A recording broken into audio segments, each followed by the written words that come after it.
Hello dear students, बहुत बहुत स्वागत है आप सभी का आज की क्लास में। जल्दी से जब सभी बच्चे फटाफट से जुड़ जाइए, फिर आज की क्लास को हम बहुत ही बेहतरीन ढंग से स्टार्ट करते हैं।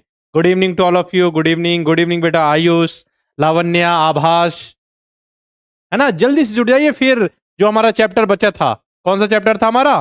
कंबशन एंड फ्लेम, यानी कि दहन तथा ज्वाला जो चैप्टर था, जिसका समझिए आज ये लास्ट लेक्चर होगा, जिसमें हम जो भी पोर्शन बचा उसको कंप्लीट कर लेंगे और फिर उसके बाद क्वेश्चंस की प्रैक्टिस करेंगे कि देखेंगे जितना कुछ पढ़ा उससे रिलेटेड क्वेश्चन सॉल्व कर पा रहे हैं कि नहीं। सबसे जरूरी क्या है बेटा? क्वेश्चन सॉल्व होने चाहिए, जो भी कॉन्सेप्ट मैंने सिखाया उसके बेस पर। तो देखेंगे कि कितनी चीजें समझ में आई, कितने क्वेश्चन आप सभी सही करते हैं। बहुत सारे क्वेश्चन होंगे आपके सामने, आपको एक लिमिटेड टाइम दिया जाएगा और जल्दी से आपको देना है आंसर। हेलो हेलो बेटा, हेलो आभास, है ना, चित्रांशु, साक्षी, सत्यम, सभी रेडी है? बता दीजिए एक बार आज की क्लास के लिए। हाँ बिल्कुल। हाँ बेटा, ठीक हो गई मेरी तबीयत। नमस्ते बेटा, नमस्ते। हाँ, कल तबीयत ठीक नहीं थी, आज अभी थोड़ा ठीक लग रहा है, ठीक है तबीयत। हेलो बेटा, हेलो। स्टार्ट करें फिर? प्रिंस, रुचि, हेलो हेलो, गुड इवनिंग, हाय। अब स्टार्ट करते हैं क्लास को, ठीक है। तो हमने कहां तक कल पढ़ा था? ज्वाला यानी फ्लेम के बारे में, जोन ऑफ फ्लेम पढ़ लिया था। Outermost, middle and inner zone के बारे में पढ़ा था ना। Blue colour, yellow colour and black colour, non luminous, luminous and dark zone, सब तो पढ़ लिया था अच्छे से। चलिए अब हम देखते हैं फ्यूल, ठीक है। फ्यूल एफिशिएंसी के बारे में पढ़ेंगे कि फ्यूल की दक्षता, मतलब किस फ्यूल को हम अच्छा माने, किस फ्यूल को हम अच्छा माने जो हमको अधिक हीट एनर्जी दे। लेकिन ये डिसाइड कैसे करेंगे हम? अमाउंट भी सेम होना चाहिए, बहुत कुछ है ना। तो पहली बात सिंपल सा आप बताइए मुझे, फ्यूल किसे कहते हैं? ये तो पता ही, ईंधन किसे कहते हैं? जो जलकर हमें हीट एनर्जी देते हैं, उष्मा देते हैं, कभी कभी प्रकाश, ठीक है। उसी पदार्थ को आखिर हम क्या करते हैं? कंबशन ही तो कर रहे हैं ना। पूछा जा रहा है फ्यूल, हम फ्यूल का ही कंबशन करते हैं बेटा, सिंपल सा। फ्यूल किसे कहते हैं? जो भी अपने कंबस्टेबल जो सब्सटेंस होते हैं वही फ्यूल है, मतलब जो स्वयं जलते हैं और हमें हीट एनर्जी प्रोड्यूस करते हैं, हीट एनर्जी देते हैं, साथ में लाइट देते हैं, ठीक है। कभी कभी उसमें ज्वाला बनती है, लौ बनती है, जिसे फ्लेम कहते हैं, बस। और जो फ्यूल है वो अलग अलग टाइप के हो सकते हैं, ठीक है। सॉलिड भी हो सकते हैं, लिक्विड फॉर्म में भी हो सकते हैं, गैसियस फॉर्म में भी हो सकते हैं। जैसे देखिए, ये भी लकड़ी क्या है? फ्यूल है, ये सॉलिड है, ठीक है। ये देखिए नेचुरल गैस, ये भी क्या है? फ्यूल है, ये गैसियस फॉर्म में है। ये देखिए डीजल है, पेट्रोल है, ये लिक्विड फॉर्म में है, ठीक है। चारकोल ये सॉलिड फॉर्म में है, बायोगैस ये गैसियस फॉर्म में है। तो समझ में आ रहा है ना। तो जो फ्यूल है वो अलग अलग टाइप के हो सकते हैं। हाँ, प्रैक्टिस सीट और चैप्टर टेस्ट अच्छे से कर लीजिए, उससे बाहर क्वेश्चन आने की संभावना बहुत कम है बेटा, बहुत कम। मैं बता रहा हूं, एक आध क्वेश्चन आ गया कभी तो अलग बात है, लेकिन वो जो क्वेश्चन आएगा वो भी वहीं से होगा।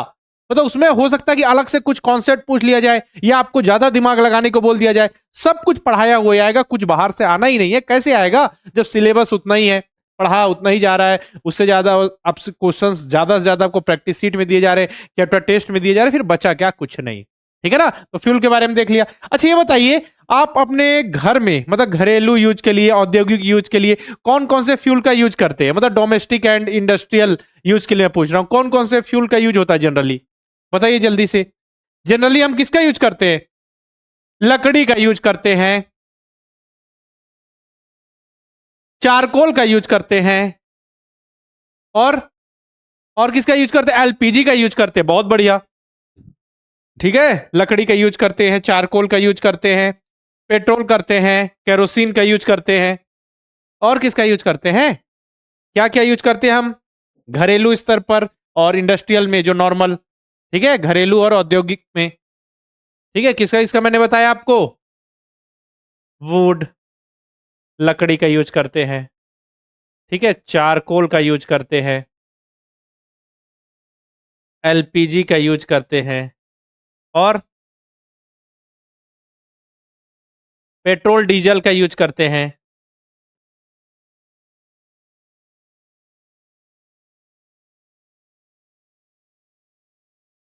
और किसका यूज करते? केरोसिन का यूज करते हैं, मिट्टी के तेल का, ठीक है। ये सब क्या है? जो हम अपने घरेलू डोमेस्टिक एंड इंडस्ट्रियल यानी औद्योगिक में जो नॉर्मल यूज करते हैं, ठीक है। अब कोई भी फ्यूल है उसे अच्छा कैसा माना जाए? Good fuel, not talking about ये प्योर फ्यूल, ठीक है। प्योरिटी की बात नहीं हो रही है यहां पे, बात हो रही गुड फ्यूल किसे कहेंगे। तो गुड फ्यूल के लिए देखिए कंडीशंस है, आसानी से उपलब्ध हो जाए, रेडली अवेलेबल, मतलब आसानी से मिल जाए हमको, ठीक है। सस्ता भी हो, आसानी से भी मिल जाए, सस्ता भी हो, और हवा में आसानी से जलता हो, Burns easily in air at the moderate rate, ठीक है। मतलब देखिए आसानी से मिल जाए, सस्ता भी हो, और हवा में सरलता से भी जले, और अधिक से अधिक हीट एनर्जी हमको दे, अच्छा ये भी कंडीशन है। और जब जले, जब उसका कंबशन हो, तो कोई भी अनडिजायरेबल या फिर जो हम नहीं चाहते अवांछनीय गैस, जो हमारे सेहत के लिए नुकसानदेह, पर्यावरण के लिए नुकसानदेह, तो धुआं भी ना निकले, राग भी ना निकले, कार्बन डाइऑक्साइड भी मत निकले, और स्वास्थ्य के लिए भी हानिकारक ना हो। ये सब निकलेंगे तो स्वास्थ्य के लिए तो हानिकारक होगा। तो देखिए ये सारी कंडीशन है, ये सारी कंडीशंस है, तब जाकर किसी फ्यूल को हम गुड फ्यूल कहेंगे। तो देखिए गुड फ्यूल, आइडियल फ्यूल, ये कोई ऐसा फ्यूल नहीं होता बेटा। देखिए सब, देखिए ऐसे सब कंडीशन को, हर जो फ्यूल हो ऐसी कंडीशंस को फुलफिल थोड़ी करता, नहीं होता ऐसा। तो क्या होता है, देखिए कोई भी आइडियल फ्यूल नहीं होता बेटा। बस क्या होता है, जो भी फ्यूल होता है अपने पर्टिकुलर वर्क के लिए उसको हम छांटते हैं, ठीक है, डिसाइड करते हैं। जैसे कि हमको खाना वगैरह बनाना है तो हम देखिए एलपीजी, नहीं पर्टिकुलर के लिए कि खाना वगैरह घर में बनाना हो, रसोई वगैरह के लिए एलपीजी गैस हो गया, ठीक है। अब बात करें CNG, CNG gas, natural gas जो है उसका देखिए हम व्हीकल्स में ज्यादा यूज करते हैं, ठीक है। मतलब पर्टिकुलर कोई ऐसा नहीं आइडियल फ्यूल जो हर जगह यूज हो जाए, मतलब उसका इंडस्ट्री में भी हो अच्छे से यूज, घरेलू स्तर पे भी हो, हर जगह उसका यूज, ऐसा नहीं है। अब देखिए सीएनजी लिमिटेड मात्रा में है, ऐसा नहीं कि हर जगह पूरा यूज हो जाए। तो क्या होगा, किसी भी फ्यूल को हम ऐसा आइडियल फ्यूल नहीं कह सकते, क्योंकि हर कंडीशन को कोई फुलफिल बहुत कम फ्यूल करते हैं। लेकिन अब प्योर फ्यूल की बात करें, जो पर्यावरण के लिए सही हो, जिससे ज्यादा धुआं ना निकले, गैस ना निकले, हार्मफुल गैस ना निकले, स्वास्थ्य के लिए भी हानिकारक ना हो, ठीक है, अधिक हमें उष्मा ऊर्जा दे, तो जैसे आपका एलपीजी हो गया, ठीक है, सीएनजी हो गया, हाइड्रोजन गैस हो गया, ठीक है, बायोगैस, और आपका पीएनजी पाइप्ड नेचुरल गैस, ये सभी को हम प्योर फ्यूल के रूप में कंसीडर करते हैं। ओके, चलिए बस समझिए बात को कि कोई भी फ्यूल जो है वो प्योर फ्यूल मतलब कि गुड फ्यूल नहीं है, या आइडियल फ्यूल किसी को हम मानक नहीं मानते कि यही फ्यूल है जो हर जगह यूज हो सकता है, ऐसा नहीं, ठीक है, बड़े स्तर पर, ठीक है ना। चलिए, कोई आदर्श ईंधन नहीं, मतलब आदर्श ईंधन के लिए यानी कि आइडियल फ्यूल के लिए कंडीशंस है, हर कोई ऐसा नहीं होता कि हर कंडीशन को फुलफिल करे, कहीं ना कहीं थोड़ा सा, जैसे कि अब कुछ होगा, अब जैसे नेचुरल गैस है, अब यहां लिखा हुआ है आसानी से मिल जाए, तो आसानी से मिल जाएगी क्या आपको फ्यूल? उसके लिए लंबा प्रोसेस होता है, ठीक है। सस्ता भी हो, अब सस्ता भी हो, देखिए अब ये भी चाहिए, तो सरलता से तो हमको लकड़ी मिल जाएगी, लकड़ी मिल जाएगी सरलता से, आसानी से, लेकिन लकड़ी को जलाएंगे तो धुआं निकलेगा, लकड़ी को जलाने से धुआं निकलेगा, अब बताइए। और उसमें अगर उसका इनकम्प्लीट हुआ, कंप्लीट कंबशन नहीं हुआ, तो फिर कार्बन मोनोडाइऑक्साइड भी, अब बताइए हार्मफुल गैस है। मतलब जो आसानी से मिल जा रहा है उसमें बाकी कंडीशन फुलफिल नहीं हो रही, तो एक आइडियल जो फ्यूल है उसकी कल्पना बस कल्पना मात्र है, कोई ऐसा नहीं है, बस सिंपल सा है, हम पर्टिकुलर यूज के लिए कौन से फ्यूल का यूज कर रहे हैं, बस वही है। ओके, ठीक, चलिए अब देखते हैं जो फ्यूल का मैंने बताया, फ्यूल जो है आपका सॉलिड, लिक्विड और गैसियस फॉर्म में हो सकता है। देखिए सॉलिड फ्यूल में पहले ही बता चुका हूं इसको, तो वैसे सॉलिड फ्यूल वुड, कोल, चारकोल, काउडंग, केक, ठीक है, पीट, काउडंग मतलब कि गोबर, जो गाय के गोबर से जो केक, जो उपले बनते हैं उसको कहा जा रहा है, ठीक है। लिक्विड में केरोसिन, पेट्रोल, डीजल, इथेनॉल और फर्नेस ऑयल हो गया। गैसियस फ्यूल में देखिए LPG, CNG, biogas, hydrogen gas, और ये प्रोपेन और नेचुरल गैस किसके एग्जांपल है? गैसियस फ्यूल के। हाँ, दीपन वापस से एक बार स्टार्ट कीजिए। अच्छा, वॉइस क्लियर है बेटा? अच्छा एक बार मुझे बताइए, वॉइस क्लियर है, स्क्रीन क्लियर है, या कोई दिक्कत है? सब कुछ क्लियर है? जल्दी बताइए एक बार, फिर से मैं वापस से कनेक्ट कर दूं अगर कोई दिक्कत है तो। हाँ एक बार मैं, वेट कीजिएगा, मैं चेक करता हूँ बेटा।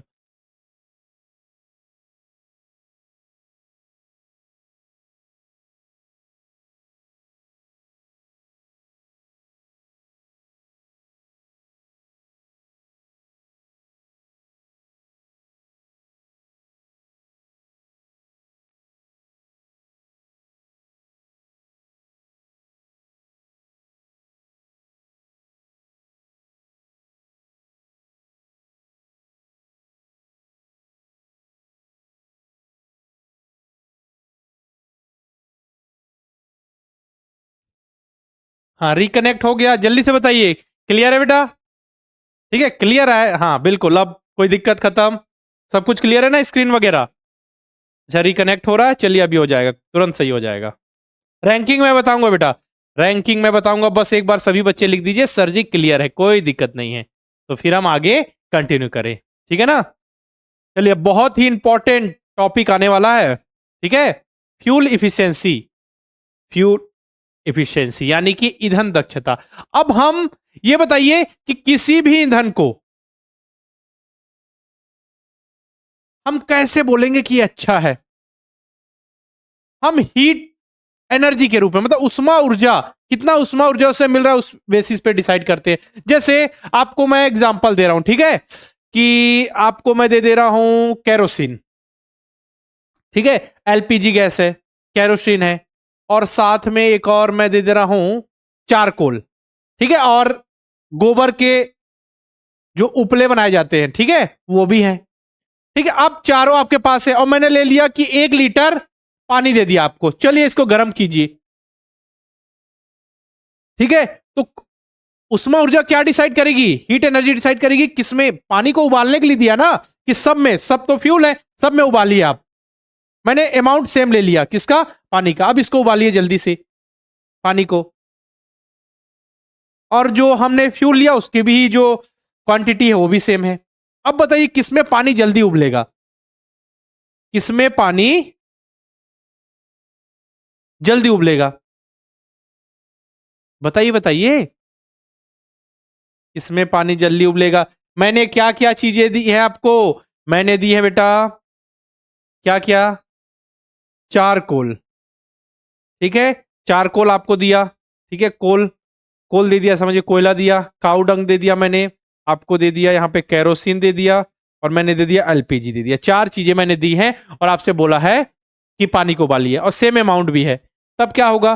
देखिए इसमें अब होगा जिसकी कैलोरीफिक वैल्यू ज्यादा हो। तो अभी आपने कैलोरीफिक वैल्यू तो पढ़ी नहीं, तो मैं अभी आपको बताता हूं, सिंपल सी डेफिनेशन है कैलोरीफिक वैल्यू की। किसी भी फ्यूल के 1 किलोग्राम के पूर्ण दहन से, किसी भी फ्यूल के, एकदम एक स्टैंडर्ड डेफिनेशन है, किसी भी ईंधन यानी फ्यूल के 1 केजी के कंप्लीट कंबशन से जो भी हमको हीट एनर्जी मिल रही है उसको हम उष्मीय मान या फिर कैलोरीफिक वैल्यू कहते हैं। और इसका जो, हाँ ठीक है, हाँ इसका जो यूनिट है बेटा वो क्या है? किलो जूल पर केजी, किलो जूल पर किलोग्राम। कहने का मतलब क्या है? हमने फ्यूल कितना लिया? 1 किलोग्राम फ्यूल ले लिया, उसको कंबशन किया, कंप्लीट कंबशन किया, उससे हमको जो भी हीट एनर्जी मिल रही है हम उसकी बात कर रहे हैं। जैसे हमने क्या ले लिया? लकड़ी ले ली, फ्यूल है, उसको कितना लिया? 1 किलोग्राम, उसका हम कंप्लीट कंबशन कर रहे हैं, उससे कितनी हीट एनर्जी मिल रही है। अब हमने क्या किया? और किसी भी फ्यूल को हमने ले लिया 1 केजी, ठीक है? अब उसका हम कंप्लीट कंबशन कर रहे हैं, तो उससे हमको कितनी हीट एनर्जी मिल रही है, बस उसमें कंपैरिजन की बात है, बस सिंपल सी बात है कि किसी भी फ्यूल के 1 किलोग्राम के, 1 केजी के कंप्लीट कंबशन से जो हमको हीट एनर्जी मिल रही है उसे हम कहते हैं उष्मीय मान या फिर कैलोरीफिक वैल्यू। ओके क्लियर है? और इसका जो यूनिट है वो क्या है? किलो जूल पर किलोग्राम। बोलिए क्लियर है?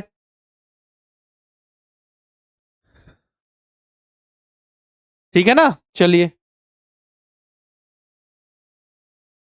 1 किलोग्राम ही बेटा, ये definition, standard definition 1 kilogram, 1 kilogram fuel के कंप्लीट कंबशन से जो हमको, हाँ उसमें ऊर्जा मिल रही है यानी कि जो हीट एनर्जी मिल रही है उसकी बात हो रही है। ओके, बस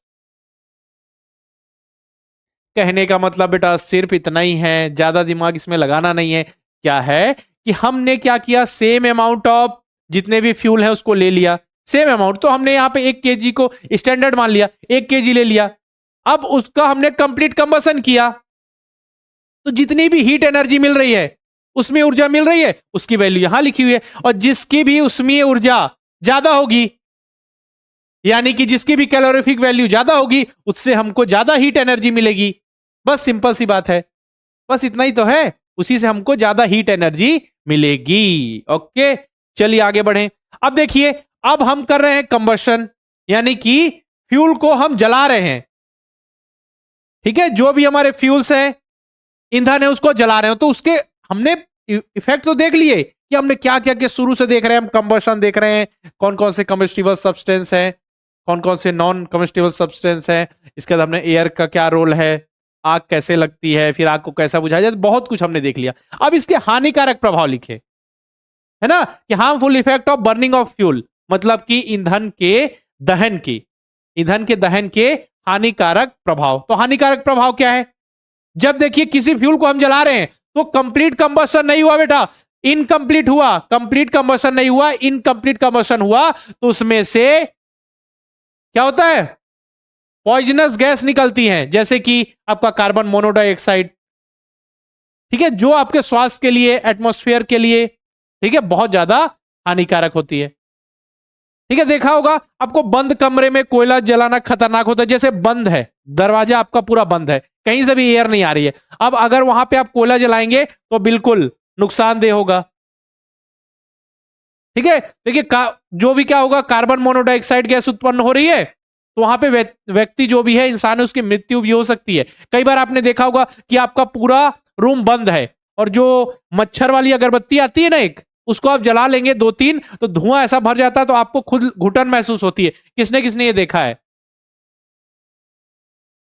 हाँ बिल्कुल, कोल को आप एक बंद कमरे में जलाएंगे तो अब देखिए कंप्लीट कंबसन तो हो नहीं रहा है, क्योंकि एयर के लिए सब कुछ बंद है, दरवाजा बंद है, तो यहाँ पे धुआं निकलेगा, हार्मफुल गैस निकलेगी, तो कुछ समय में देखिए अगर ऐसा बंद कर करेंगे तो आपकी जान भी जा सकती है। उसी प्रकार मैंने बताया मच्छर वाली जो अगरबत्ती होती है जिसको जलाते हैं, ठीक है, अगर पूरा बंद है रूम आपका तो फिर दिक्कत हो जाती है, अचानक से सांस फूलने लगती है ना, ऐसा होता है। ठीक है, तो देखिए जो हम फ्यूल को बर्न कर रहे हैं उससे कितने हानिकारक हैं, उसके हानिकारक प्रभाव देखें। अब देखिए, ठीक है, जो जैसे लकड़ी को जला रहे हैं हम, कोयले को जला रहे हैं, पेट्रोलियम को जला रहे हैं, ठीक है, तो जैसे ये कार्बन ईंधन है, ये सभी क्या कार्बन फ्यूल है, लकड़ी हो गया आपका, कोयला हो गया, पेट्रोल, ये क्या है? कार्बन फ्यूल है। अब इनको बिना जले कार्बन के जो पार्टिकल होते हैं बच जाते हैं, ठीक है, कंप्लीट कंबशन हो रहा है तब तो अलग बात है स्टैंडर्ड कंडीशन में, ठीक है, लेकिन यहां पे कंप्लीट कंबशन नहीं हो पा रहा है, तो क्या होता है? बिना जले कुछ क्या होते हैं, बिना जले कार्बन के पार्टिकल बच जाते हैं और ये फिर एयर में मिल जाते हैं। ठीक है, तो ये सूक्ष्म कण जो होते हैं ये प्रदूषक, पॉल्यूटेंट बन जाते हैं, पॉल्यूशन फैलाते हैं। ठीक है, ये आपके जो लंग्स से रिलेटेड डिसीज हैं, नाक से रिलेटेड, श्वास सांस लेने से संबंधित जो रोग हैं उनको जन्म देते हैं। समझ में आया? एक क्या मैंने बताया कि एक इनकम्प्लीट कंबशन हुआ, इनकम्प्लीट कंबशन हुआ तो हार्मफुल गैस आई, वो बिल्कुल हानिकारक है। कोयले को आपने बंद रूम जला दिया तो जान भी जा सकती है, बताया। एक आपको मैंने ये बताया हार्मफुल इफेक्ट में कि जो कार्बन कार्बन फ्यूल होते हैं, जैसे लकड़ी हो गया, कोयला हो गया, पेट्रोल, ठीक है, उसका जब आप दहन करेंगे, ठीक है, तो उसमें बिना जले कार्बन के कण होते हैं, बिना जले कार्बन के कण, ठीक है, अनबर्न कार्बन पार्टिकल। अब ये सूक्ष्म कण क्या होते हैं? वायुमंडल में, एटमॉस्फेयर में मिल जाते हैं, ठीक है, ये पॉल्यूटेंट की तरह करते हैं, प्रदूषण फैलाते हैं और इससे आपके स्वास्थ्य को भी नुकसान हो सकता है। समझ में आ रहा है? चलिए नेक्स्ट अब चले थर्ड, ग्लोबल वार्मिंग। किसने किसने सुना? सुना तो बहुत लोगों ने होगा, गारंटी बता रहा हूं, सुना तो सभी बच्चों ने होगा। ग्लोबल वार्मिंग मतलब सिंपल सा कॉन्सेप्ट समझिए, ग्लोबल वार्मिंग को कहा जाता है वैश्विक गर्मी, ठीक है, वैश्विक उष्णन, जो बोल लीजिए आप, विश्व उष्णन, वैश्विक गर्मी, वैश्विक ताप, जो भी आप बोल सकते हैं, ठीक है। ग्लोबल वार्मिंग, ग्लोबल वार्मिंग क्या है? कि ग्लोबल वार्मिंग है कि जो हमारी पृथ्वी है, जो हमारा जो ग्रह है, ठीक है, जो प्लेनेट है पृथ्वी, उसका तापमान, जो औसत एवरेज टेम्परेचर है, वो बढ़ता जा रहा है। बढ़ता क्यों जा रहा है? क्योंकि ग्रीन हाउस गैसेस, कौन कौन सी है ग्रीन हाउस गैसेस? ठीक है, जैसे कार्बन डाइऑक्साइड, मीथेन, ठीक है, इसका देखिए नाइट्रस ऑक्साइड हो गया आपका, ओजोन, क्लोरोफ्लोरोकार्बन, ये क्या करती है? जो पृथ्वी के जो धरातल है उसके तापमान को गर्म कर देती हैं। गर्म कैसे? क्योंकि आपको पता है कि सूर्य का प्रकाश किस पे पड़ रहा है? सतह पर, ठीक है, सरफेस पे पड़ रहा है। तो सूर्य का प्रकाश आता है, टकराता है, टकरा के फिर वापस जाता है, लेकिन जो ये ग्रीन हाउस गैसेस होती हैं, ये सूर्य का प्रकाश आ तो जाता है सरफेस पर, लेकिन उस प्रकाश को वापस जाने नहीं देती। कौन? Green house gases. तो क्या होता है? इसका तापमान जो होता है, पृथ्वी का तापमान बढ़ता रहता है। तो देखिए, अब देखिए आप क्या करेंगे, आप ज्यादा से ज्यादा फ्यूल का कंबशन करेंगे तो आपको पता है उससे कार्बन डाइऑक्साइड गैस निकल रही है। अब ज्यादा कार्बन डाइऑक्साइड गैस निकलेगी तो कार्बन डाइऑक्साइड गैस भी क्या है, ग्रीन हाउस गैस है। तो ग्रीन हाउस गैस जिम्मेदार है किसके लिए, किसके लिए, ग्लोबल वार्मिंग के लिए, वैश्विक तापन के लिए, जिससे पृथ्वी का जो एवरेज टेम्परेचर है वो बढ़ रहा है। जैसे ग्रीन हाउस गैस का कहीं कहीं मतलब कि ऐसा नहीं होता कि केवल निगेटिव इम्पैक्ट है, पॉजिटिव भी है कि ठंड के समय पौधों को चाहिए रहती उष्मा, तो क्या करते हैं, सूर्य का प्रकाश आ रहा है उसको पकड़ लेते हैं, ठीक है, जैसे कांच के ऐसे घर बनाए जाते हैं। लेकिन उसको ग्रीन हाउस गैसेस इस तरीके से तैयार किया जाता है कमरा कि वहां ग्रीन हाउस गैसेस होती है, सूर्य का प्रकाश आ तो जाता है कांच वाले कमरे में लेकिन वापस नहीं जा पाता, जिससे पौधे की ग्रोथ में उनको मदद मिलती है, क्योंकि ठंड के समय उनको चाहिए होती है हीट, है ना। देखिए वहां पे उसका पॉजिटिव इफेक्ट है और ये क्रिया चलते रहती है, ठीक है, स्वाभाविक क्रिया है जो ग्रीन हाउस वाली जो गैसेस है, सूर्य का अपा रहा है। लेकिन क्या होता है, अब वायुमंडल में क्या हुआ, ज्यादा से ज्यादा carbon dioxide gases, nitrous gases, मतलब ज्यादा से ज्यादा ग्रीन हाउस गैसेस होंगी, तो फिर क्या होगा, जो पृथ्वी का तापमान है वो बढ़ जाएगा। तो फिर देखिए अब पृथ्वी का तापमान बढ़ गया तो जितने भी ग्लेशियर्स हैं वो पिघल जाएंगे, है ना, जहां बर्फ जमी है पिघल जाएंगे, जितने भी कोस्टल एरिया है, तटीय भाग है, वहां पानी आ जाएगा, जितने भी, ठीक है, पानी चला जाएगा, ठीक है। और कुछ कुछ तो ऐसे कोस्टल एरिया होंगे जो डूब ही जाएंगे, क्योंकि जितनी भी बर्फ वगैरह है वो सब पिघल जाएगी, इतनी गर्मी होगी। तो समझ में आ रहा है ना, देखा भी होगा आप। चलिए अब देखते हैं अम्ल वर्षा क्या है बेटा, अम्ल वर्षा बताइए बताइए। अम्ल वर्षा का मतलब सिंपल सा ये है बेटा कि जो आपका वर्षा का पानी गिर रहा है ना वो अम्लीय हो जाता है। अम्लीय कैसे होता है, जैसे आप कोयला, डीजल, ठीक है, कोयला और डीजल का आप कंबशन कर रहे हैं, ठीक है, उसका दहन कर रहे हैं, तो उसमें से निकलती है सल्फर डाइऑक्साइड, उसमें से निकलती है बेटा सल्फर डाइऑक्साइड, ठीक है। ये गैस बिल्कुल दम घुटने लगेगा आपका, संक्षारक गैस होती है। संक्षारक गैस मतलब ये आपके त्वचा पर, ठीक है, आंखों पर इफेक्ट डालती है, साथ ही किसी धातु को गलाने में इसका यूज होता है, ठीक है, संक्षारक गैस है ये, ठीक है। अब देखिए वही मैंने बताया कोयले और डीजल के दहन से आपको सल्फर डाइऑक्साइड, देखिए सल्फर डाइऑक्साइड गैस रिलीज हो रही है और ये बहुत ही सफोकेटिंग एंड कॉरोसिव गैस है। पेट्रोल इंजन ये भी गैसियस ऑक्साइड और नाइट्रोजन, नाइट्रस ऑक्साइड, ये भी क्या है, छोड़ते हैं, ठीक है। अब क्या होता है, जब वर्षा का पानी गिरता है तो ये जो सल्फर डाइऑक्साइड है और जो ये नाइट्रोजन क्या ऑक्साइड है, जैसे यहां पे भी देखिए नाइट्रस ऑक्साइड है जो है, ये क्या है, पानी में मिल जाता है, पानी में मिलकर क्रिया करके क्या बना लेता है, सल्फ्यूरिक एसिड। देखिए एक सल्फ्यूरिक एसिड और एक नाइट्रिक एसिड, क्या क्या, sulphuric acid H2SO4 and nitric acid HNO3, ठीक है, ये क्रिएट कर लेते हैं।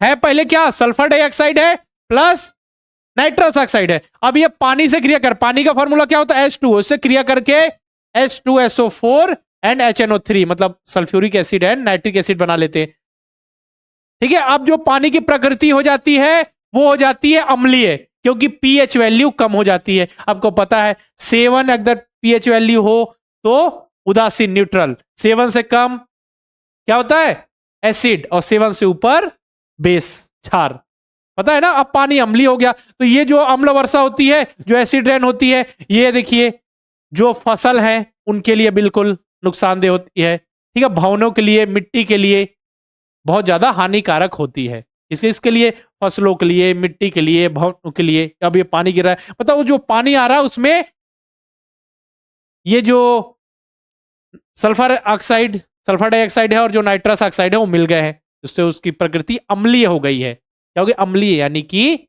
एसिडिक हो गई है। यही इसी कहते हैं हम अम्ल वर्षा। ये हो क्यों रहा है, कोयले और डीजल का कंबशन कर रहे हैं, पेट्रोल का कंबशन कर रहे हैं, तो जो हार्मफुल गैसेस मिल रही हो पानी में मिलकर अम्ल वर्षा कर रही हैं, ठीक है। तो सब कुछ हमने क्या देखा यहाँ पे कि अगर जो फ्यूल का हम कंबशन कर रहे हैं, बर्निंग कर रहे हैं, जला रहे हैं उसको, तो उससे क्या क्या हार्मफुल इफेक्ट है। ओके चलिए, हाँ ये सबके लिए नुकसानदेह है बेटा।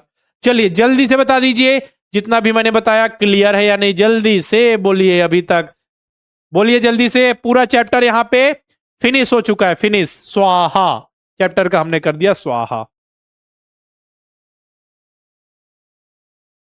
देखिए लिखा जो भी है, ठीक है, उसको हटाइए, वो तो अलग बात है। जो मैं बता रहा हूं बस उस पर फोकस आपका रहना चाहिए कि सर ने हमें ये बताया, ठीक है ना। चलिए, क्लियर है, वेरी गुड वेरी गुड। किसको नहीं आया? एक बच्चा लिख रहा है नहीं आया, ऐसे कैसे नहीं आएगा? कविता, आभास, क्या दिक्कत है? एक बार आप देखिए, हाँ बिल्कुल, बोलिए आयुष।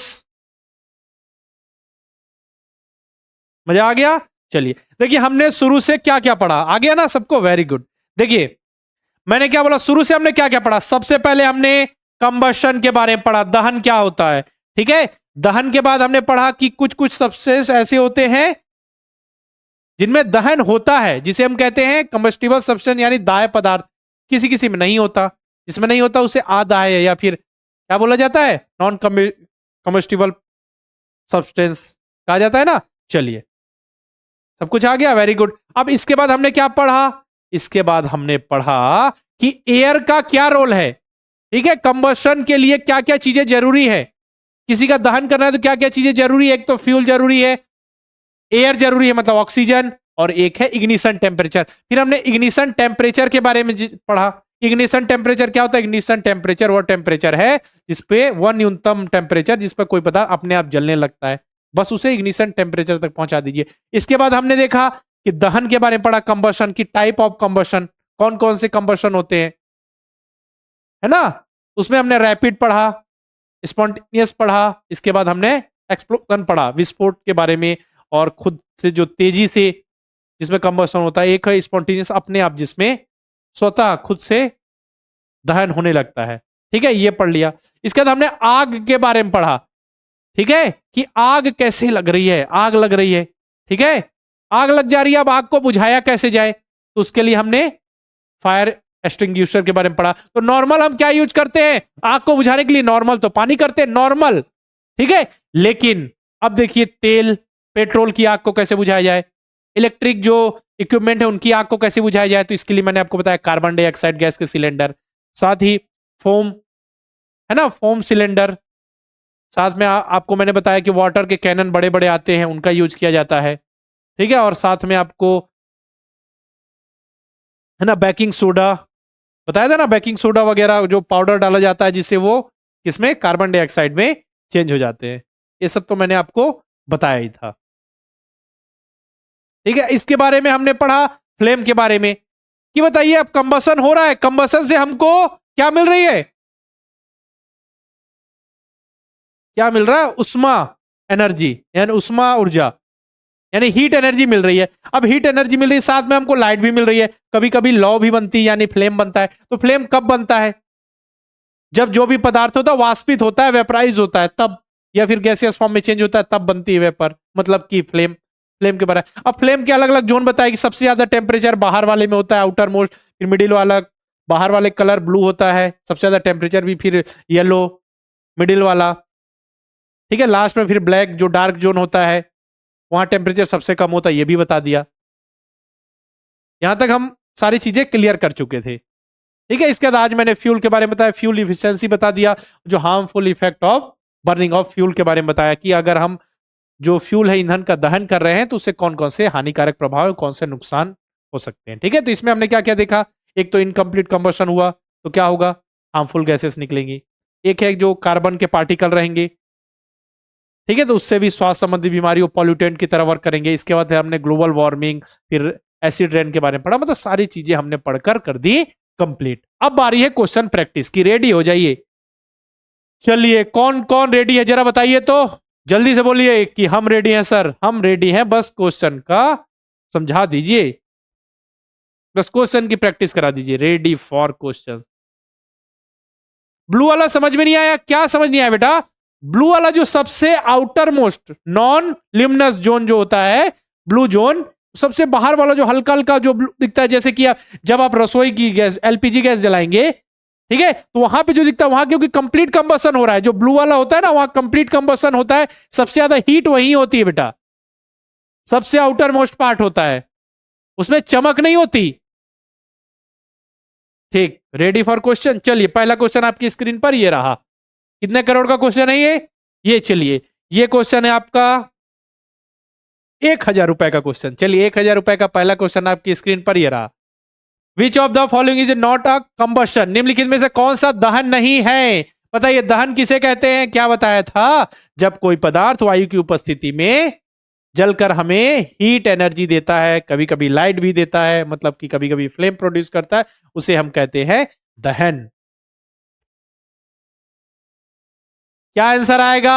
आंसर आएगा रस्टिंग ऑफ आयरन। नहीं है पूछा। बर्निंग ऑफ कोल बिल्कुल कंबशन है। बर्निंग ऑफ एलपीजी भी कंबशन है। ठीक है, कैंडल बर्निंग भी कंबशन के अंतर्गत आता है। Rusting of iron. चलिए 1,000 रुपए सभी जीत चुके हैं। नेक्स्ट क्वेश्चन है 2,000 रुपए का। नेक्स्ट क्वेश्चन क्या है? Riya is burning a paper with match stick, what is the combustion substance in this?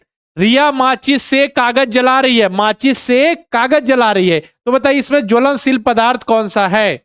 जल्दी से बताइए। ज्वलनशील पदार्थ का कहने का मतलब है इनफ्लेमेबल सब्सटेंस की बात हो रही है यहां पे। जल्दी से बताइए। रिया माचिस से कागज जला रही है, इसमें ज्वलनशील पदार्थ कौन सा है? ज्वलनशील पदार्थ जिसकी इग्निशन टेम्परेचर कम होता है, जो ज्वाला के साथ जल उठता है, कौन सा आएगा इसमें से?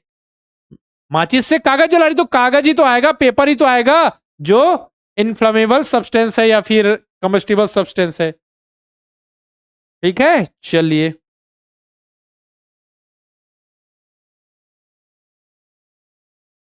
इसको आप ये भी लिख सकते हैं ना।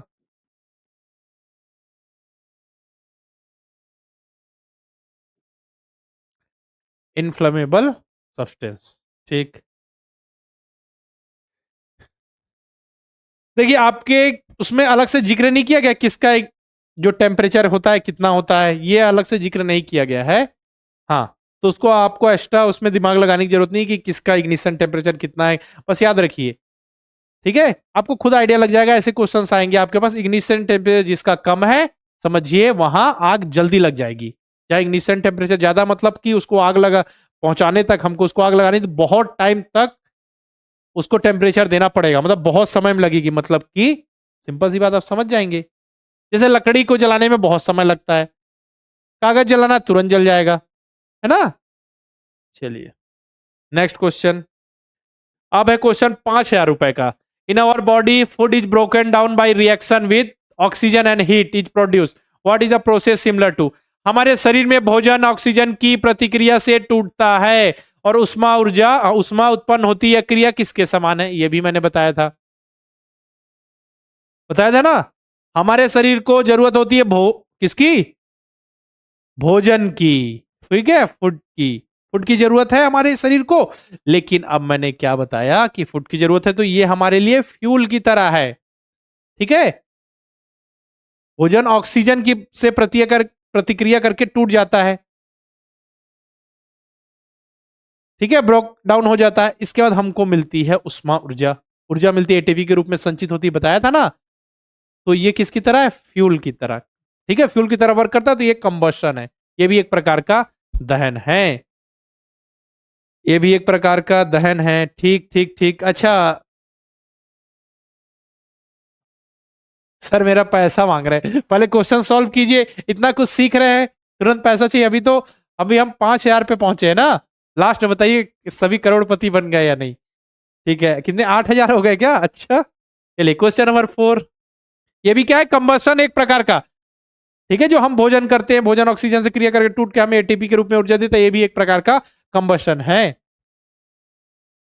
चलिए, और जो बताया था, जो सूर्य सन है, जो हीट है, उसकी जो लाइट है, वो नाभिकीय संलयन न्यूक्लियर फ्यूजन के कारण होती है ना, उसमें कंबशन नहीं होता। ठीक। Why is the blanket wrapped around the person whose clothes catch fire? यदि किसी व्यक्ति के कपड़ों में आग लगी है तो कंबल क्यों लपेटा जाता है? जरा बता दीजिए क्यों लपेटा जाता है? गर्मी क्या है? शरीर को गर्म रखने के लिए, टू एब्जॉर्ब द हीट, उष्मा को सोखने के लिए, त्वचा को ढकने के लिए, ऑक्सीजन की आपूर्ति को रोकने के लिए, to cut off the supply of oxygen. तो सिंपल सा ये भी पता है, cut off the supply of oxygen. सबका आंसर डी हो रहा है। अच्छा, आप कितना जीत गए? ये है आपका 10,000 रुपए का क्वेश्चन था। ठीक है, ये क्वेश्चन था 10,000 रुपए का। चलिए अब आगे बढ़े। Next question. In modern safety matches which phosphorus rubbing. अच्छा, अब मैचिस्टिक की बात हो रही है। In modern safety matchstick which phosphorus use on the rubbing surface. ठीक है, आधुनिक सुरक्षा माचिसों में घिसाई सतह पर किस प्रकार का फास्फोरस होता है? तो किस प्रकार का फास्फोरस होता है? आजकल जो मॉडर्न में हम यूज कर रहे हैं बेटा, रेड फास्फोरस। तो जो व्हाइट वाला फास्फोरस होता है, जो बना रहे हैं जहां प्रोडक्शन हो, उसके लिए भी हानिकारक है, और जो यूज कर रहा है उसके लिए भी हानिकारक था। तो फिर हमने क्या किया, इसमें अभी रेड फास्फोरस का यूज होता है। रेड फास्फोरस किसमें चेंज होता है? व्हाइट फास्फोरस में।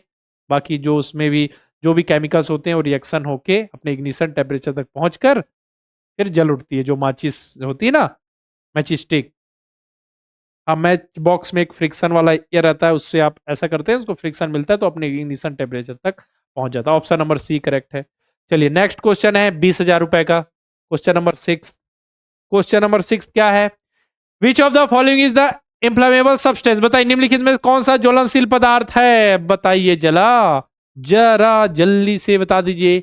इनफ्लामेबल सब्सटेंस यानी कि ज्वलनशील पदार्थ, मैंने बताया ना, जिसका इग्निशन टेम्परेचर बहुत कम होता है, जो ज्वाला के साथ जल्दी से जल उठता है। किसका सबसे कम होगा? लोहे का, कांच का, पत्थर का, पेट्रोल का? पेट्रोल का। ठीक है, इन सब में सबसे कम किसका है इग्निशन टेम्परेचर? पेट्रोल का। ठीक है, तो इसमें से देख सकते हैं आप, पूछा क्या, इनफ्लेमेबल सब्सटेंस पूछा, ज्वलनशील पदार्थ कौन सा है? पेट्रोल। चलिए नेक्स्ट क्वेश्चन, क्वेश्चन 50,000 रुपए का। ठीक है, what is the main disadvantage of burning coal and diesel. कोयला और डीजल जलाने का मुख्य नुकसान क्या है, जरा बता दीजिए। कोयला और डीजल जलाने का मुख्य नुकसान क्या है? महंगे हैं, स्टोर करना आसान है, हानिकारक गैस उत्पन्न करते हैं, या अधिक उष्मा देते हैं? हाँ, नुकसान पूछा है तो उष्मा की तो बात होगी नहीं, स्टोर करना आसान है ये भी नहीं होगा। ठीक है, अब देखिए दोनों में से बताइए, कोयला और डीजल की बात हो रही है, नुकसान क्या? मेन नुकसान है हानिकारक, प्रोड्यूस हार्मफुल गैसेस। अच्छा ये बताइए, जितना कुछ पढ़ा है उससे आपको मदद मिली या नहीं? जल्दी से बताइए। बी नहीं आएगा बेटा, बी तो मैंने गलत कर दिया, ऑप्शन नंबर सी करेक्ट होगा ना। जितना भी कुछ पढ़ाया, जितना बताया, उससे आपको क्वेश्चन सॉल्व करने में मदद मिल रही है कि नहीं? जल्दी से बताइए। अर्णव, अदिति, आरव, प्रेम, मिली? बिल्कुल मिलेगी और आगे मिलेगी। चलिए क्वेश्चन नंबर 8 पे चले। What type of process in the combustion. दहन किस प्रकार की क्रिया है? तो दहन किस प्रकार की क्रिया है? भौतिक है, फिजिकल प्रोसेस है, केमिकल है, बायोलॉजिकल है, मैकेनिकल है? कैसा प्रोसेस है? दहन। दहन है बेटा केमिकल प्रोसेस, यानी कि रासायनिक प्रक्रिया है। रासायनिक प्रक्रिया में पता है ना, आपको बताया मैंने, केमिकल रिएक्शन क्या होता है? जिसमें नया सब्सटेंस बन रहा है, ठीक है, उसके स्ट्रक्चर में ही चेंज आ जा रहा है। जबकि फिजिकल में क्या होता है? केवल उसके रूप में, ठीक है, चेंज आता है, फिर से उसको वापस उसी फॉर्म में, हाँ, कन्वर्ट किया जा सकता है अगर फिजिकल प्रोसेस हो। जैसे कि बर्फ से पानी, पानी से फिर बर्फ, ठीक है, पानी से वेपर, वेपर से फिर नहीं बन जाएगा लिक्विड फॉर्म में, गैसियस से। ठीक है, तो ये केवल फॉर्म में चेंज हुआ, स्टेट में उसके चेंज हुआ, एक रूप से दूसरे रूप में। जबकि इसमें स्ट्रक्चर ही चेंज हो जाता है, जैसे लोहे में जंग लगना। समझ में आ रहा है? ठीक है, कागज है, उसको जला देना, कागज को जला देना। ये कटिंग ऑफ वेजिटेबल, बहुत बढ़िया, कटिंग ऑफ वेजिटेबल। और जो मोमबत्ती का जलना होता है बेटा, उसमें दोनों चीजें होती है, एक मोमबत्ती का जलना है, एक मोमबत्ती का पिघलना है। तो मोमबत्ती का जो जल है नॉर्मल, उसको, हाँ हाँ, उसमें मोमबत्ती में क्या है, दोनों होता है, केमिकल प्रोसेस भी और फिजिकल प्रोसेस भी। ठीक है, एक जलना होता है, एक पिघलना होता है। जल जो पिघल रहा है उसको तो वापस हम कर सकते हैं, वापस उसको रिवर्स। जो वेपर रहता है ना, जो वेपर है, हाँ, वेपर को वापस से हम उस फॉर्म में चेंज कर सकते हैं। चलिए 9th, बाकी जो जलना है वो तो केमिकल प्रोसेस के अंतर्गत आएगा। Next, which of the following material is non combustible. निम्न में से कौन सा अधायक पदार्थ है? नॉन कम्बस्टेबल मतलब समझ रहे हैं ना, जिसमें जो फ्यूल नहीं है, सिंपल सी बात है, क्योंकि फ्यूल ही तो कम्बस्टेबल सब्सटेंस होता है। तो अधाय बोला है जो फ्यूल नहीं है। बताइए जल्दी से।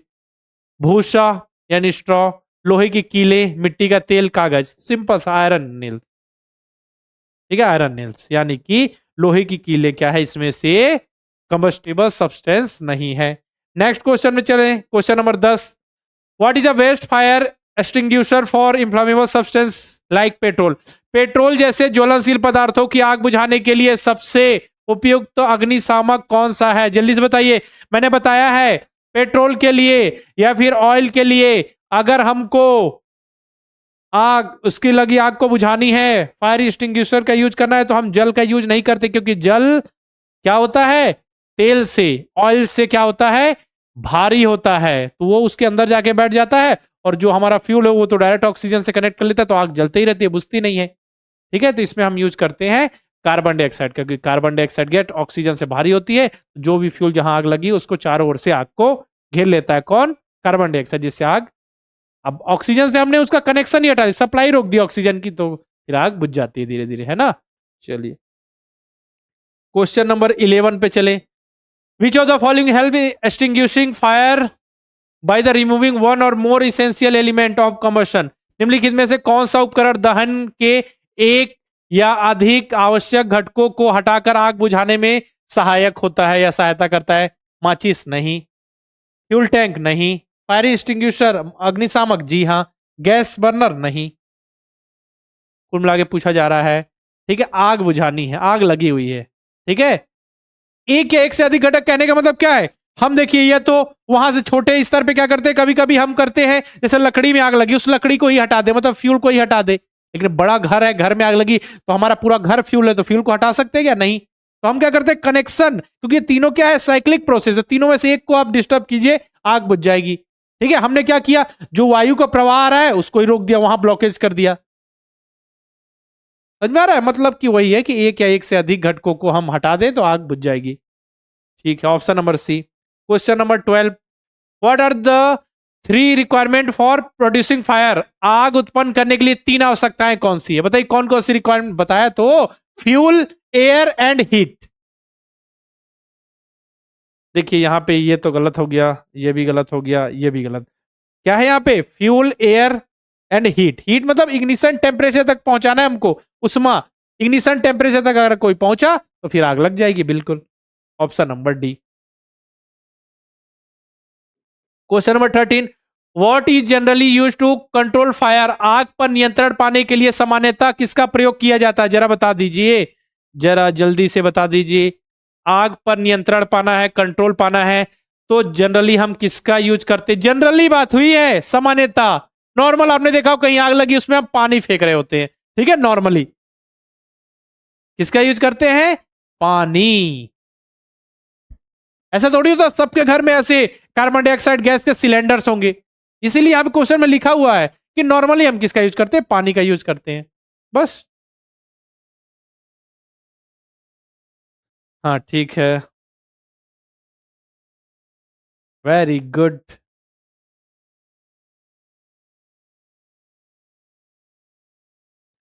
विच of the following is the example of rapid combustion. निम्नलिखित में से कौन सा तीव्र दहन का एग्जाम्पल? तीव्र दहन बताया था ना, ठीक है। ऑक्सीजन से जल्दी से क्रिया करके उष्मा ऊर्जा प्रदान करता है, बहुत तेज क्रिया करता है। जैसे कि तुरंत आपने लाइटर जलाया, तुरंत देखिए गैस जलने लग जाती है, ठीक है। एलपीजी गैस जो है घर में, ठीक है। तो सिंपल सी बात है, लोहे पर जंग लगना नहीं, बर्निंग अप नहीं, शक्कर का किण्वन नहीं, बर्निंग ऑफ कुकिंग गैस, रसोई गैस का जलना, एलपीजी का जलना।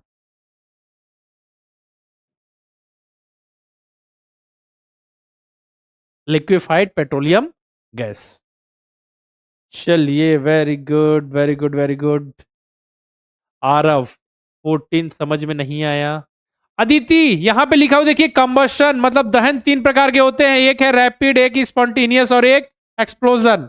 बताया था मैंने। तो रैपिड कंबशन मतलब तुरंत, तुरंत कंबशन हो रहा है, तुरंत दहन हो रहा है। जैसे तुरंत देखिए कि आपने क्या किया, जो आप गैस रखा हुआ उसको ऐसा घुमाया, उसका जो रहता है ना घुमाने वाला, तो क्या कहा जाता है? जो भी बोल लीजिए, ठीक है, ऐसा, ठीक है। उसको ऐसा घुमाया, गैस चालू हो गई। अब उसमें तुरंत लाइटर लगाइए या माचिस कीजिए, तुरंत जलने लगेगा ना, टाइम तो नहीं लग रहा उसमें। टाइम कहां लग रहा है? अब जैसे लकड़ी रखी हुई है, लकड़ी में आप लगाइए बिल्कुल आग, ठीक है, टाइम लगता है उसको जलने में। तो ये क्या है? रैपिड है, तुरंत इसमें कंबसन हो जाता है, मतलब तुरंत ही ऑक्सीजन से क्रिया करके तुरंत हमें हीट एनर्जी प्रोड्यूस कर देता है। सीएनजी का फुल फॉर्म है कंप्रेस्ड नेचुरल गैस। चलिए 15, which type of combustion occur when a material catches fire on its own without an external flame? वह कौन सा स्वतः दहन है जिसमें पदार्थ स्वयं ही बिना किसी बाहरी लौ के जल उठता है? मतलब ये देखिए स्पॉन्टेनियस की बात हो रही है, ठीक है। मतलब जिसमें ऐसा दहन के बारे में पूछा जा रहा है कि ऐसा कौन सा दहन है, कंबशन है, जिसमें बाहरी एक्सटर्नल हमको फ्लेम की जरूरत नहीं पड़ती या हीट देने की जरूरत नहीं पड़ती, वो अपने आप जल उठता है, ठीक है। तो उसे रैपिड कहते हैं? नहीं, स्पॉन्टेनियस कहते हैं बेटा। स्पॉन्टेनियस जिसे कहते हैं हिंदी में स्वतः दहन। स्वतः दहन, खुद से जलने लगता है। जैसे फास्फोरस हो गया आपका, ठीक है, रूम टेम्परेचर भी जलने लगेगा। सोडियम हो गया, ठीक है। जो जंगलों में जो सूखी घास होती है, वो कोयले का जो ढेर होता है, उसमें अपने आप आग लग जाती है, इतना टेम्परेचर है, ठीक है। वायु है, एयर, ठीक है। कभी कभी क्या होता है, उनमें आपस में ही घर्षण हो जाता है, वहीं से आग लग जाती है, ठीक है। Option number B. 16 पे चलें। A sudden reaction with the evolution of heat, light, sound and release of gas is called। एक अचानक होने वाली अभिक्रिया बताया था, सडन एक अभिक्रिया हो रही है, रासायनिक अभिक्रिया, जिसमें हमको हीट भी मिल रही है, heat, light, sound and gas, ठीक है। दीपावली में, बिल्कुल त्योहार में पटाखे वगैरह फोड़ते हो ना, फायर क्रैकर, ठीक है, उसकी बात हो रही है। हाँ, तो उसे कहते हैं विस्फोट, एक्सप्लोजन, एक्सप्लोजन, विस्फोट, ठीक है। चलिए question number 17, what are the source of heat commonly used for domestic and industrial purpose?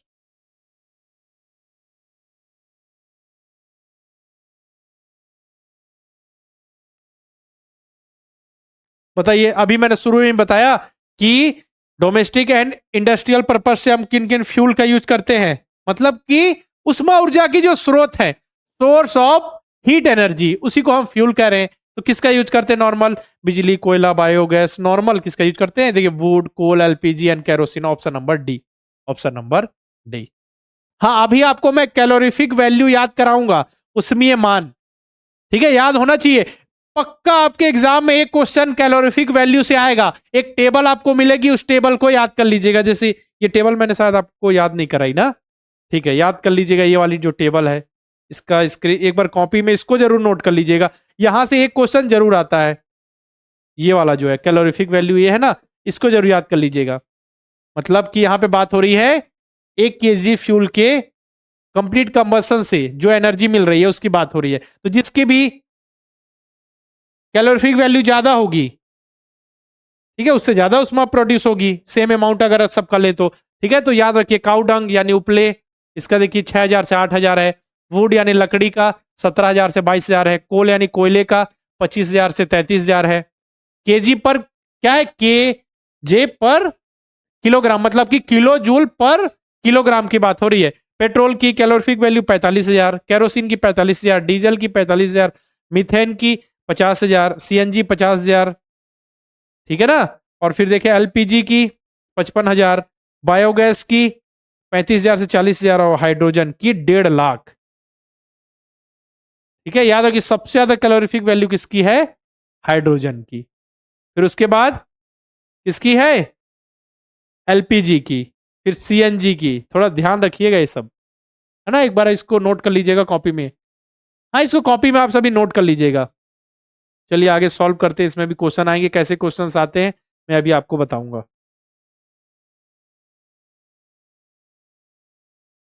चलिए क्वेश्चन नंबर 18 पे चलते हैं। विच of the following is not a characteristic of ideal fuel? ठीक है, निम्नलिखित में से कौन सा एक आदर्श ईंधन की विशेषता नहीं है? जल्दी से बताइए। विशेषता नहीं है, आइडियल फ्यूल यानी गुड फ्यूल की बात हो रही है। कोई एक आइडियल फ्यूल तो होता ही नहीं। गुड फ्यूल की नॉर्मल बात हो रही है कि एक आदर्श ईंधन, अच्छे ईंधन की क्या है? विशेषता नहीं है। तो देखिए, सस्ता और आसानी से उपलब्ध हो, यह तो विशेषता है। इसका उसमें मान अधिक हो, यानी कैलोरीफिक वैल्यू ज्यादा हो, मतलब अधिक हमको हीट एनर्जी दे, ये भी इसकी विशेषता है। लेकिन विशेषता नहीं है पूछा है। अधिक धुआं और अवशेष उत्पन्न करता है, ये विशेषता थोड़ी है, ये विशेषता नहीं है, ठीक है। इजी टू ट्रांसपोर्ट, परिवहन में आसान हो, ये तो उसकी विशेषता है ना।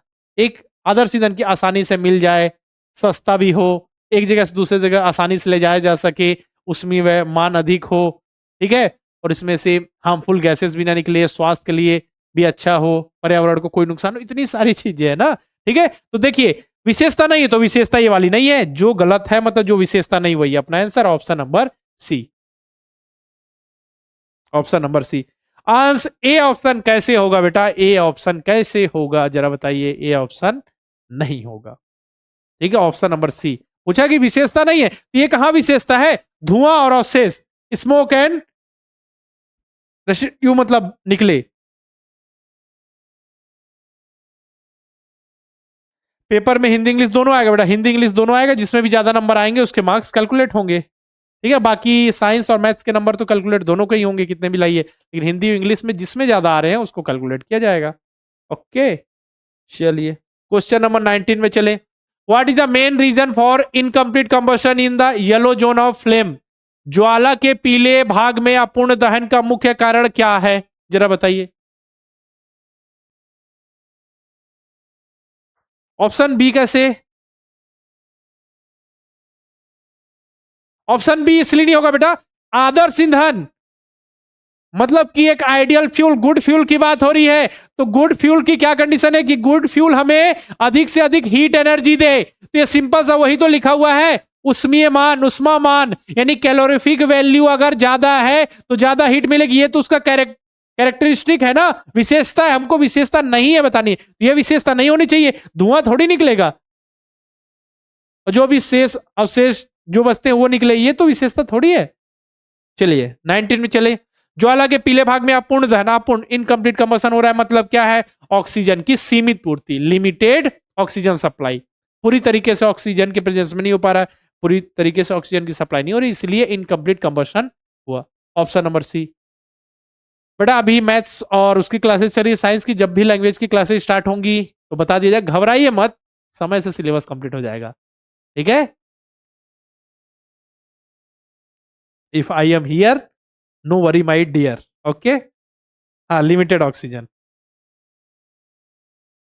चलिए नेक्स्ट, ये वाला, which of the following is the hottest zone of candle flame, निम्नलिखित में से मोमबत्ती की लौ का सबसे गर्म भाग कौन सा होता है, तो सबसे गर्म भाग कौन सा होता है, सबसे बाहर वाला आउटर मोस्ट, जिसे हम नीला जोन यानी ब्लू जोन भी कहते हैं, जिसे हम अगर अलग से बात करें तो नॉन ल्यूमिनस जोन भी कहते हैं, ज्योतिहीन क्षेत्र। देखिए इसके नाम में इंग्लिश में कोई कंफ्यूजन नहीं है, ये वाला सबसे बाहर वाला ब्लू वाला ल्यूमिनस, बीच वाला येलो वाला डार्क जोन मतलब वो ब्लैक वाला सबसे अंदर, जिसमें कम टेम्परेचर, हिंदी नाम में कंफ्यूजन है, इसलिए मैंने आपको एनसीईआरटी का यहाँ पे स्क्रीनशॉट भी दिखाया है कि एनसीईआरटी में लास्ट में आप देखेंगे ज्वाला के तीन भाग, तीन क्षेत्र होते हैं, अदीप्त क्षेत्र, दीप्त क्षेत्र और ज्योतिहीन क्षेत्र, उसी को इंग्लिश में यहाँ पे इस तरीके से डिफाइन किया है, अदीप्त क्षेत्र को डार्क जोन, दीप्त को लिम्नस, ठीक है, और जो ज्योतिहीन क्षेत्र है उसको नॉन लिम्नस जोन के बाद बताया, तो मैंने भी वही लिखा हुआ है यहाँ पे देखिए, है ना, तो आप सभी इंग्लिश में एक बार जरूर देख लीजिएगा।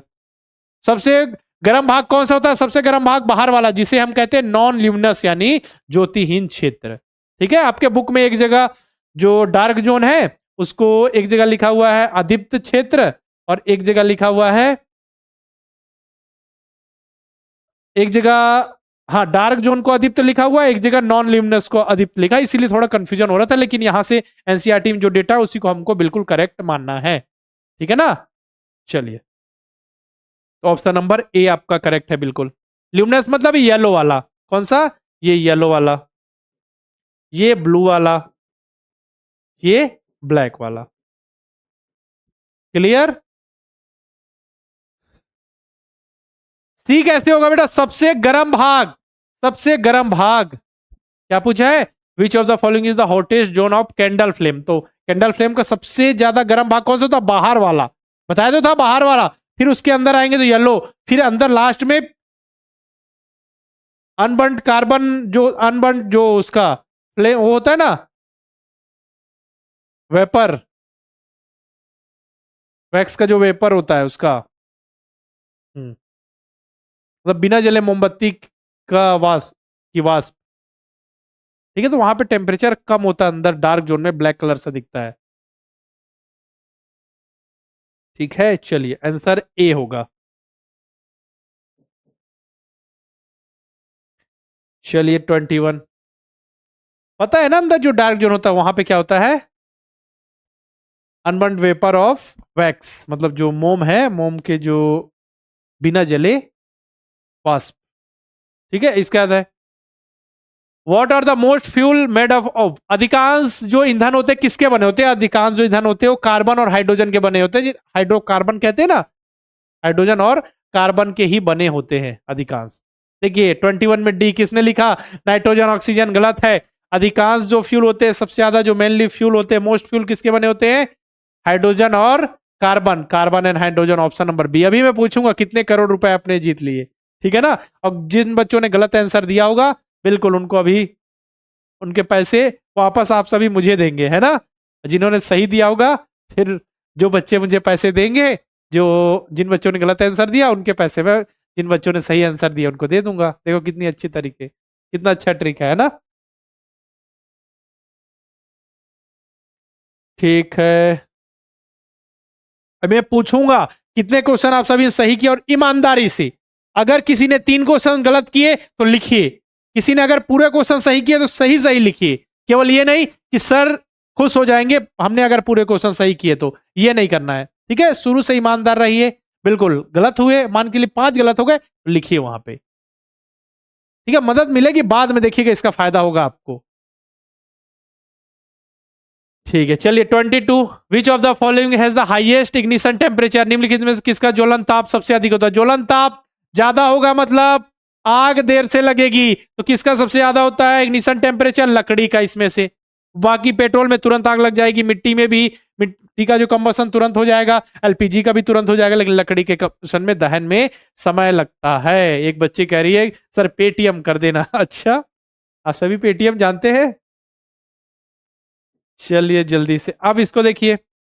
अब नेक्स्ट क्वेश्चन है Somesh has 5 type of fuels.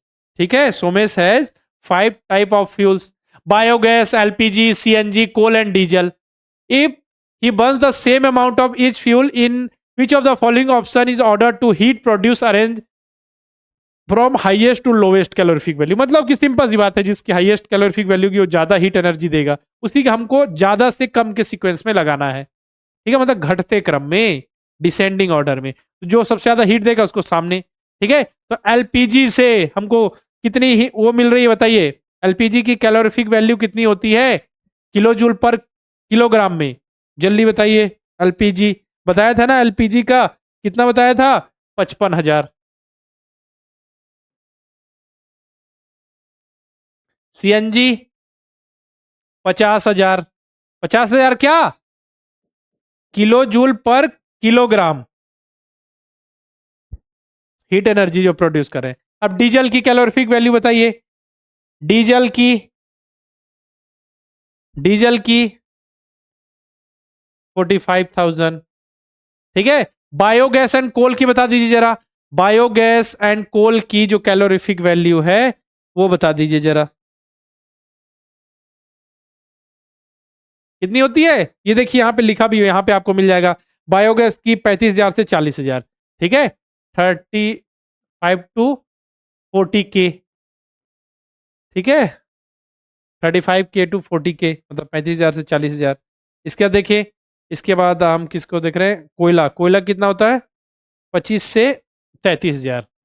25 के टू 33 के। के मतलब यहाँ पे 1000 की बात हो रही है। ठीक है, 25,000 से 33,000। ठीक है, तो कैलोरीफिक वैल्यू जो उसमें मान है उसको आपको याद रखना है, उसका सीक्वेंस। ठीक है, तो ये नोट कर लीजिएगा। देखिए यहाँ पे उस सीक्वेंस, तो पहले ही वाला आंसर हो गया। देखिए ये घटते क्रम में ना, पहले 55,000, 50,000, 45,000, फिर 35 से 40, फिर 25 से 33। तो पहले ही आंसर अपना सही होगा, क्योंकि यहाँ पे सारी चीजें किस सीक्वेंस में है? घटते क्रम में है, डिसेंडिंग ऑर्डर में है। कैलोरीफिक वैल्यू जो सबसे ज्यादा हीट देगा पहले, फिर उससे कम, उससे कम। ठीक है, यहाँ सीएनजी एलपीजी हो गया, ये तो गलत ही हो गया ऐसे ही। कोल, इसका डीजल आ गया। ठीक है, कोल और डीजल देखिए तो होगा, डीजल का 45,000 होगा, इसका ये तो गलत ही हो गया। बायोगैस एंड एलपीजी, तो बायोगैस का देखिए यहाँ पे 35 टू 40 है, फिर एलपीजी तो 55 है, ये भी गलत हो गया। ऑप्शन नंबर ए करेक्ट होगा। ओके, चलिए ऑप्शन नंबर ए करेक्ट है। क्वेश्चन नंबर 24 में चलिए चलिए। What is a major component of biogas. Biogas का मुख्य घटक क्या है? ये तो क्वेश्चन नहीं पड़ा होगा। बायोगैस किसे कहते हैं? कभी कभी इसे हिंदी में जैव गैस कहते हैं, इंग्लिश में बायोगैस कहते हैं। बायोगैस क्या है बेटा? तो बायोगैस समझिए, जो सड़े गले पदार्थ होते हैं ना, पेड़ पौधे, सड़े गले पेड़ पौधे, है ना, जो आपके किचन का, घर का जो कचरा होता है, ठीक है, गोबर, ठीक है, इनसे ये बनाया जाता है क्या, बायोगैस। सड़े गले पेड़ पौधों की अवशेष, गोबर हो गया, ठीक है, और जो घरेलू कचरा होता है उससे बनाया जाता है ये बायोगैस। ठीक है, ऑर्गेनिक, जैव गैस होती है ऑर्गेनिक। हाँ, जैविक पदार्थ ही इसमें होते हैं, ऐसा नहीं कि इसमें अलग से कोई हम मटेरियल यूज कर रहे हैं, नहीं है ना, जैविक। नहीं आएगा बेटा, ऐसा कोई क्वेश्चन अलग से नहीं आएगा, बस आएगा तो वही क्वेश्चन को घुमा दिया जाएगा, कुछ अलग से नहीं आता, ठीक है ना। तो इसमें मुख्य घटक कौन सा है, ये 55 से लगभग 70% तक मिथेन ही होता है इसमें, ठीक है, मिथेन CH4, ठीक है। मुख्य घटक क्या है, बायोगैस का मिथेन। चलिए 25 and last question, which of the following is not a consequence of global warming. निम्नलिखित में से कौन सा वैश्विक उष्मीकरण, मैंने बताया वैश्विक तापन बोल लीजिए, वैश्विक उष्णन बोल लीजिए, का परिणाम नहीं है, का रिजल्ट नहीं है, बताइए। तो क्या क्या रिजल्ट होते हैं जब ग्लोबल वार्मिंग होता है, तो क्या क्या रिजल्ट होते हैं, मेल्टिंग ऑफ ग्लेशियर, हाँ जी बिल्कुल होता है, लेकिन यहां नहीं पूछा है, ये तो आंसर नहीं होगा। समुद्र का स्तर में वृद्धि, इंक्रीज सी लेवल, हाँ सी लेवल बढ़ जाता है, जितनी भी बर्फ हो पिघल गई तो सी लेवल तो बढ़ जाएगा, बिल्कुल। जितने भी ग्लेशियर है पिघल गए, सी लेवल बढ़ गया, बिल्कुल, ठीक है। बार बार बाढ़ और सूखा आना, मोर फ्रीक्वेंस फ्लड एंड ड्रॉट, ये भी है। कार्बन डाइऑक्साइड इन, मतलब decrease in carbon dioxide level, नहीं, जब ग्लोबल वार्मिंग है तो जब कार्बन डाइऑक्साइड का जो स्तर बढ़ेगा तभी तो ग्लोबल वार्मिंग होगी, क्योंकि वो तो ग्रीन हाउस गैस है, जो जो विश्व, मतलब कि जो पृथ्वी का, यानी अर्थ का जो एवरेज टेम्परेचर उसको बढ़ाने में मदद कर रही है। ये गलत है बेटा, ठीक है, इसमें बढ़ोतरी होगी, कमी नहीं होगी, ये आएगा आंसर, ठीक है। मतलब कि रिजल्ट क्या है, जब भी ग्लोबल वार्मिंग होगी तो ये होगा, ये भी होगा, ये भी होगा, लेकिन ये नहीं होगा, ऑप्शन नंबर डी। मनीष कह रहे हैं 24 सही, एक गलत। अब ईमानदारी से चलिए एक बार जल्दी से बता दीजिए बेटा कि 25 क्वेश्चंस की अभी हमने प्रैक्टिस की चैप्टर से रिलेटेड, कितने कितने क्वेश्चन सही हो रहे हैं, ईमानदारी से बताइए। चलिए जल्दी से स्टार्ट कीजिए। अलविदा अभी नहीं, पहले बता के जाइए। सर मेरे 3 रॉन्ग हो गए। हाँ अभी प्रैक्टिस सीट मिलेगी, बहुत क्वेश्चन होंगे बेटा, प्रैक्टिस सीट में बहुत सारे क्वेश्चन होंगे, चैप्टर टेस्ट में भी बहुत सारे क्वेश्चन होंगे, देखते हैं किसमें कितना है दम। रेडी रहिए। 23, 24, 23, 21, 25, अर्णव वेरी गुड बेटा। चलिए 3 रॉन्ग, गौरव के 3 गलत है। अच्छा, हम दोनों का नाम सेम है बेटा, फिर भी आपने गलती कर दी। एक गौरव ने आपको पढ़ाया और एक गौरव ने गलती कर दी 2 क्वेश्चन में। अच्छा, रुचि 6 गलत है, कोई बात नहीं बेटा, ठीक है। 22, मतलब 20 से ऊपर बहुत सारे बच्चों के क्वेश्चन सही है, ठीक है। इस चैप्टर का टेस्ट इस वीक के लास्ट में मिल जाएगा, प्रैक्टिस सीट मिल जाएगी सैटरडे को, संडे को टेस्ट हो जाएगा। इस चैप्टर का नहीं, इसके पहले वाले चैप्टर का। अभी हमने फर्स्ट चैप्टर की प्रैक्टिस सीट दी है, उसका टेस्ट दिया है। सेकंड चैप्टर की प्रैक्टिस सीट और टेस्ट आपको मिल चुका है। थर्ड चैप्टर की प्रैक्टिस सीट और टेस्ट इस वीक में आपको मिल जाएगी, ठीक है। चलिए, बहुत अच्छे से सभी बच्चों ने रिस्पॉन्स दिया, अच्छे से पढ़े सभी बच्चे, समझे और क्वेश्चंस के आंसर दिए। एक बार मुझे बता दीजिए, जितना भी कुछ पढ़ाया अच्छे से समझ आ गया, मजा आ गया, सब कुछ मजा आ गया ना, मतलब पढ़ने में भी मजा आ गया, क्वेश्चन सॉल्व करने में भी मजा आ गया, और सर ने जो बताया वो समझ भी आ गया, बिल्कुल। हाँ, रैंकिंग वगैरह टेस्ट की जब नेक्स्ट चैप्टर स्टार्ट करेंगे उसमें मैं बता दूंगा कि जो पिछला टेस्ट हुआ था उसमें किस बच्चे ने टॉप किया था, कौन सेकंड आया था, टॉप 5 बच्चों की मैं यहाँ पे लिस्ट बता दूंगा नेक्स्ट। कविता 25, वेरी गुड, ठीक है, एकदम मस्त, मजा आ गया। चलिए तो एक बार सभी बच्चे लिख दीजिए चैट में, सर जी मजा आ गया, जो आपने पढ़ाया सब कुछ समझ में आ गया। ओके, चलिए फिर आज की क्लास को यहीं तक रखते हैं, फिर मिलते हैं नेक्स्ट क्लास में, तब तक के लिए अलविदा, गुड नाइट, बाय बाय।